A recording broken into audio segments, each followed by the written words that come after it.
Waalaikumsalam, silakan masuk. Silakan. Mari, silakan duduk.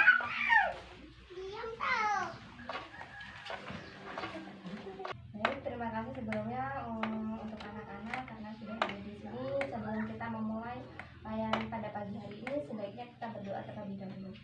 Berdoa mulai.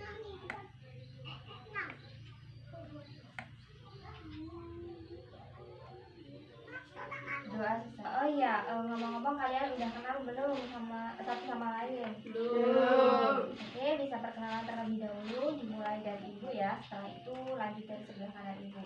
Baik, nama ibu Hadianisi. Nama saya Gita Surya. Nama saya Firanggun. Nama saya Siti Nurrahmah. Nama saya Amelia. Oke, sudah saling mengenal ya. Kita di sini kan ingin menjalankan layanan konseling kelompok. Ada yang tahu belum apa itu konseling kelompok? Belum.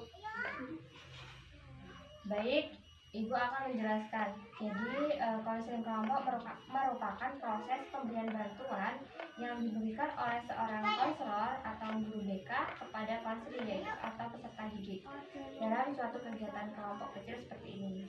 Nah, tujuan konseling kelompok ini adalah memecahkan masalah. Jadi, kita di sini untuk sama-sama memecahkan masalah peserta didik atau konseling dengan kita berdiskusi, memberikan pendapat, solusi, memecahkan masalah agar masalah siswa tersebut terentaskan. Nah, selanjutnya apakah ada cara dalam pelaksanaan konseling kelompok itu? Jawabannya ada, yaitu yang pertama kita nanti mengungkapkan satu persatu permasalahan apa yang dihadapi peserta didik sekarang. Selanjutnya nanti kita pilih salah satu yang paling unggul, yang paling urgent yang mana, yang paling harus diselesaikan sedini mungkin itu yang mana. Oke, paham ya? Paham.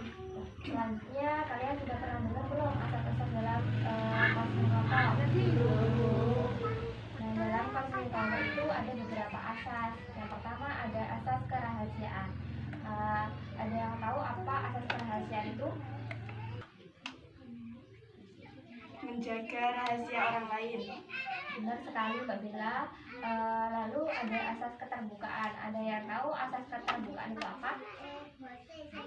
Ya, Terbuka dalam menceritakan masalah. benar.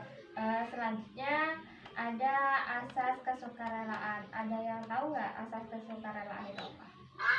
Baik, silahkan. Sukarela adalah seperti menceritakan masalah kita dengan kemauan sendiri tanpa paksa orang lain. Benar sekali. Kalau teman kalian lagi ada masalah, kalian harus membantu dengan sukarela. Semisal kalian memiliki ide yang bagus, oh si teman kita ini lagi butuh atau perlu dikasih ide itu, sama dengan yang punya masalah dia harus sukarela mengungkapkan masalahnya, tidak malu, tidak takut. Nanti kan kita punya satu tujuan dan satu misi, sampai bagaimana cara kita itu untuk mengentaskan masalah tersebut. Yang terakhir ada asas kenormatifan, yaitu apa yang kalian ungkapkan harus ada norma-norma yang berlaku. Tidak boleh menyindir, tidak boleh menyinggung yang berbau sara seperti itu. Paham ya, Nak? Paham, Bu. Nah, waktu layanan konseling ini harus kita sepakati, yaitu kurang lebih 40 menit. Bagaimana, kalian setuju? Setuju. Sebelum kita memulai layanan ini, kita harus berjanji ya, Nak. Karena di dalam konseling kelompok itu ada namanya ikrar janji. Mari kita lihat. Dengan ini menyatakan bahwa saya siap menerima, memelihara dan menyimpan segala kata atau keterangan yang ada dalam layanan konseling ini, serta mematuhi segala aturan yang telah disepakati dalam layanan ini. Oke, terima kasih, tepuk tangan untuk kalian semua. apakah kalian sudah siap mengikuti layanan konseling pada hari ini? Ya. Baik, Ibu akan menampilkan PPT tentang materi manajemen waktu.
Bagaimana sudah paham manajemen waktu?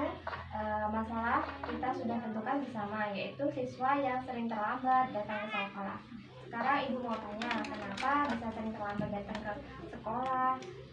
Pasti penyebabnya berbeda-beda. Oke, mau dari siapa dulu? Ini yang mau mengungkapkan permasalahannya. Masalah saya pertama yaitu bergadang, kedua terlalu memfokuskan terhadap HP, sampai lupa waktu yang ketiga terlalu meremehkan waktu. Oke, selanjutnya. Baik, Mbak Bella silakan. Alasan saya sering terlambat itu karena jarak dari rumah dengan sekolah itu sangat jauh, Bu. Terus jalannya di Batu. Baik, selanjutnya silakan. Alasan saya sering terlambat ke sekolah yaitu kalau rumah saya ada kegiatan malam, Bu, dan mengharuskan saya pulang antara jam 1 sampai jam 2 karena saya mengikuti pencak silat. Oh ya, selanjutnya. Masalah saya kurang percaya diri. Baik, oke. Kalian kan semua sudah mengungkapkan masalah kalian serta penyebabnya kenapa sering terlambat ya. Sekarang kita pilih masalah siapa yang mau kita tuntaskan atau kita selesaikan bersama-sama. Masalah Amel, Bu. Oke, kita sepakati masalah yang masalah selesaikan yaitu adalah masalahnya Mbak Amel. Nah, kita sepakati juga teknik apa yang kita ambil untuk menyelesaikan masalah ini, yaitu teknik self management. Mbak Amel, apa ada yang ingin ditanyakan atau sudah cukup? Cukup, Bu. Baik, sudah cukup. Teman-teman semua sudah mendengarkan ya. Menurut kalian Mbak Amel itu kekurangannya apa dari yang sudah dia sampaikan tadi? Silakan Amel. Kurang bisa mengatur waktu. Ya benar, Mbak Cika. Menurut Mbak Cika, Mbak Amel ini kurang bisa mengatur waktu.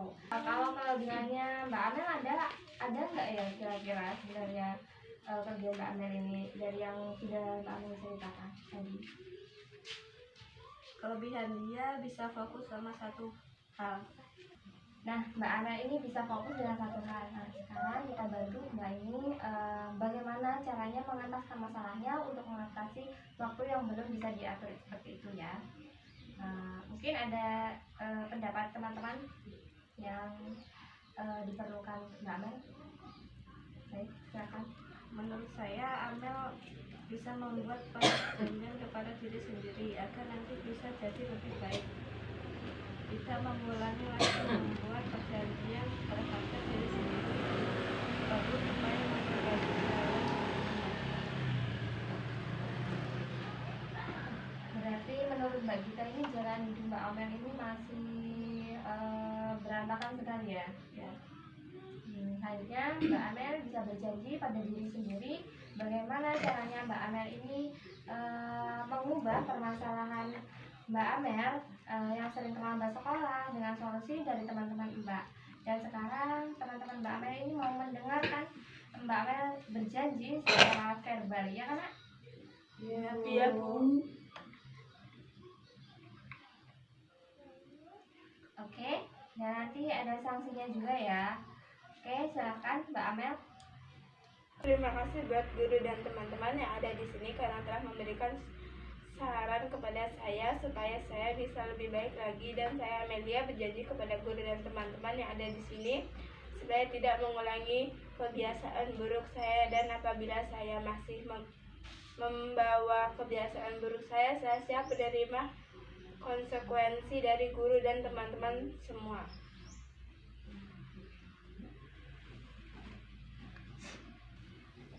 Terima kasih Mbak Amel. Sanksinya apa ini? Dengan solusi yang diberikan.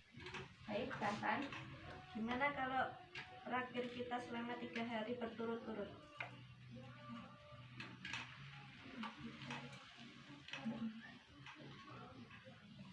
Baik, sanksinya yaitu menraktir teman-temannya selama 3 hari berturut-turut ya Mbak jika Mbak melanggar. Terima kasih untuk Mbak Amel. Semoga dengan solusi yang diberikan oleh teman-teman Mbak Amel, Mbak Amel lebih baik lagi ke depannya.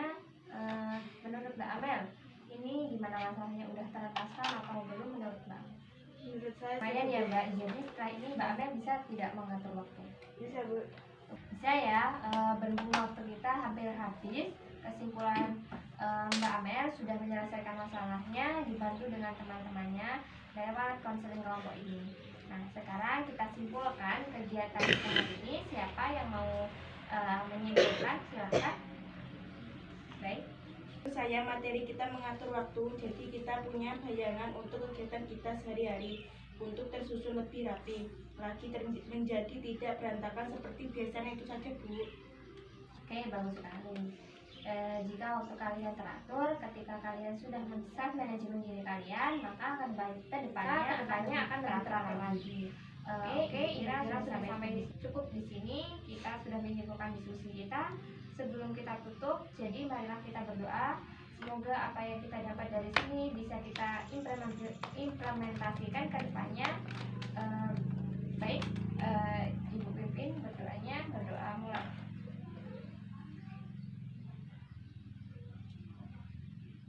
Doa selesai. Nah, oke, terima kasih untuk anak-anak. Hari ini Ibu tutup layanan pada pagi hari ini. Ibu akhiri. Wassalamualaikum warahmatullahi wabarakatuh.